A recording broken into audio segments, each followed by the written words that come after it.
dafa wopp maître Ousseynou Fall ñëw na ci même maître Ciré Clédor Ly nee na ñi nga xam ne nag ñoom ñooy enquêteurs yi ñoom ñoo demandé Azoura kan mooy sa médecin ci la leen wax tuuru médecin bi ci la ñoom enquêteurs yi ñoom ñoo convoqué médecin bi. ban tuut la wax. moom moo convoqué médecin bi pour mu ñëw wax ci li nga xam ne nag moom mooy dossier bi bon tuuru médecin bi mënuñu ko wax fii nii mënuñu ko exposé loolu tam il faudrait que ngeen bàyyi ci xel. nit di leen sant leen gërëm baax. les avocats ñu ngi ñëw jërëjëf Mala. voilà merci beaucoup kon mu ngi noonu kon ñoo ko déggandoo muy délibération bi nga xamante ne kon jàpp leen ne ni ki ñeenti fan ci weeru juin bi ñu dëgmal la ñu fas yéene kon joxe li nga xamante ne moo di verdict bi ci lu jógee ci li nga xamante ne moo di procès Azoura Fall ak ki nga xamante ne moom moo di Kairé loolu la juge bi daal di décider kon ñi nga xamante ne ñoom ñoo di avocat yi ñu ngi noonu di ñëw ñu xaar ñu yegsi maître Abdi Nar Ndiaye kon mu joxe li nga xamante ne ak kii di maître Bamba Cissé également ñoom ñëpp ñu xaar leen ñu joxe li nga xamante ne moo di explication par rapport ak lii di dossier boobule donc tout à l'heure ñu daal di leen ko dégtal ñu ngi noonu.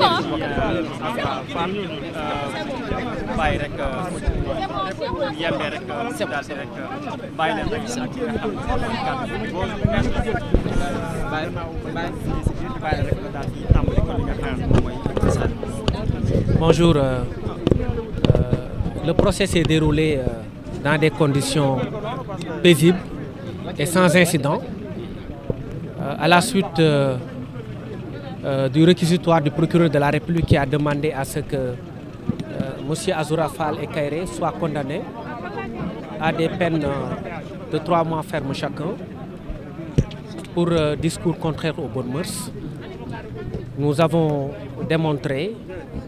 que l'accusation n'était pas la bonne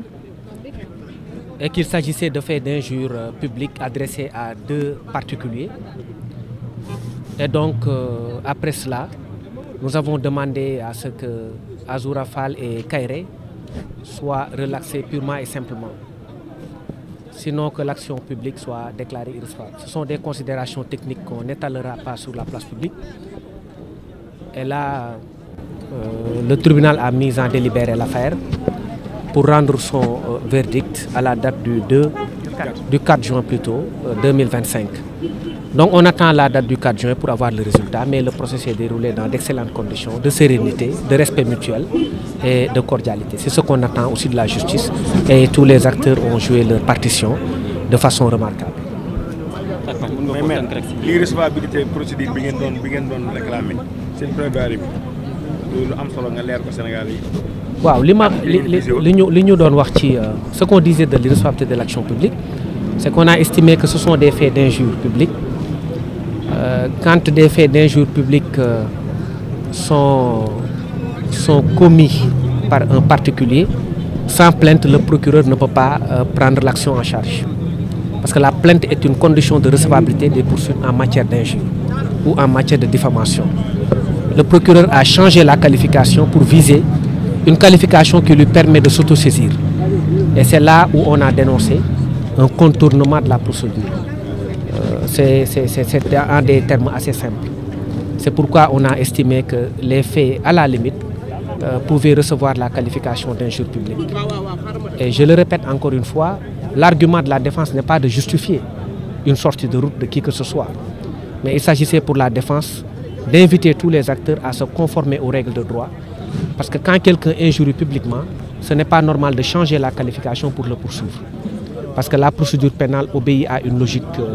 qui veut que tout fait puisse avoir une assise pénale. Mais quand on veut contourner des faits pour préciser, pour viser des infractions qui ne sont pas applicables, c'était le lieu pour nous de dénoncer une telle démarche du procureur de la République.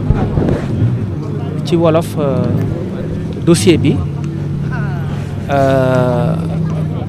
jugé nañ ko tey plaidé nañ ko ci condition yu dal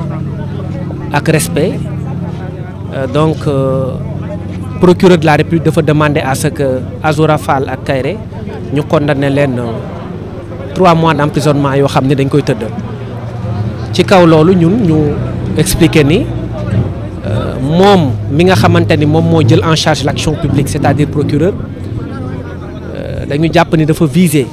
benn infraction boo xam ni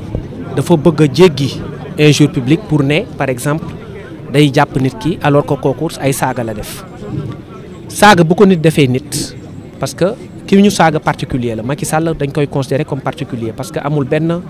ci droit pénal sénégalais ku ne statut ancien président de la République dañ ko protéger amul particulier la comme ñëpp Mame Mbaye Niang aussi particulier la comme ñëpp donc ñoom la ñu saaga ñoom ñoo war a porter plainte te loi bi dafa ne ñoom bu ñu porté wul plainte procureur mënu jël action bi or fii dañu gis ni procureur dafa jël action bi donc pour justifier loolu mu viser beneen infraction bu dul injure procureur viser discours contraire aux bonnes mœurs te ñun ñu jàpp ne bu ñuy wax discours contraire aux bonnes mœurs ci mbirum sexualité la ñuy wax maanaam mbirum ay awra ak yooyu awra nit ak yooyu loolu la ñuy wax contraire aux bonnes mœurs mooy ay images ay affiches yoo xamante ni des affiches d'exhibition sexuelle yoo xam ni dafa àndul ak suñu aada ak li ñu naan yiw lu yiw ci place publique bi waaye ay saaga la saaga nuñ koy définir comme injure donc injure la rek loolu moo tax ñun ñu demander que ñu rejeter li procureur wax léegi ñu mettre en délibéré affaire bi au 4 juin donc la ñuy wax lu ñu àttee. mais am ngeen ci yaakaar. waaw am nañ ci yaakaar dina baax incha allah et ñun am nañ yaqin ni dina ñibbi seen kër Kairé parce que Azoura ñibbi na ba pare. d'accord maître si njëlbeen bi gis nañu ne avocat yi nga xam ne maître El Hadj Diouf ak ñoom seen dañoo mujjee retiré si li nga xam ne kon moom mooy si processus bi parce que ñoom li ñu wax moom mooy dafa am li nga xam ne mooy mise en scène bi nga xam ne parquet bi daan na koy def seen retiré ban jàngat bi si. bon c'est un litige en tant que partie civile, oui. Je crois que c'est un débat qu'ils agitent contre le parquet, ça ne nous intéresse pas. Ils sont entrés, après ils sont sortis comme ils sont entrés. Nous n'avons pas de commentaires particuliers à faire sur leur posture. Voilà, merci. Merci mu nekkoon kon kenn ci avocat de la défense yi maître Bamba Cissé ba tey ñu jël yeneen réaction xamante ne ci ñoom ñii di farañaale ñi nga xamante ne ñoom ñoo di les mises en cause. maa ngi leen di ziar bu baax a baax man je pense que maa ngi tudd Alassane bu Ousmane Sonko le chouchou de Pastef voilà man dañ ma teroon wax mais je pense que il est temps quoi Macky Sall mi ngi bëgg a réew quoi mi ngi bëgg a dépasser Sénégalais non wax leen ma non dama leen nag man ay yooyu man faale ma ko non may ma tuuti may ma tuuti non may leen ma tuuti baal ñu ko na keneen ñëw s'il te plaît na keneen ñëw rek na keneen ñëw mën nga wax au nom de lui s'il te plaît d'accord non man Ndaya salaamaaleykum wa rahmatulah bàyyi ma ñëw bàyyi dama ne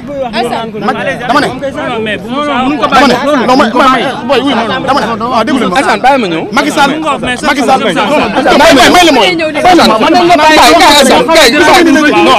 ñu samay frère la ñu dëj ñun amuñu droit di wax non kenn du ma waxal dama ne Macky Sall mi ngi bëgg a réew laa wax salaamaaleykum salaamaaleykum wa rahmatulah waaw c'est Djibi Mbaye ma ne c'est Djibi Mbaye représentant des victimes politiques et ex-détenus politiques au niveau du comité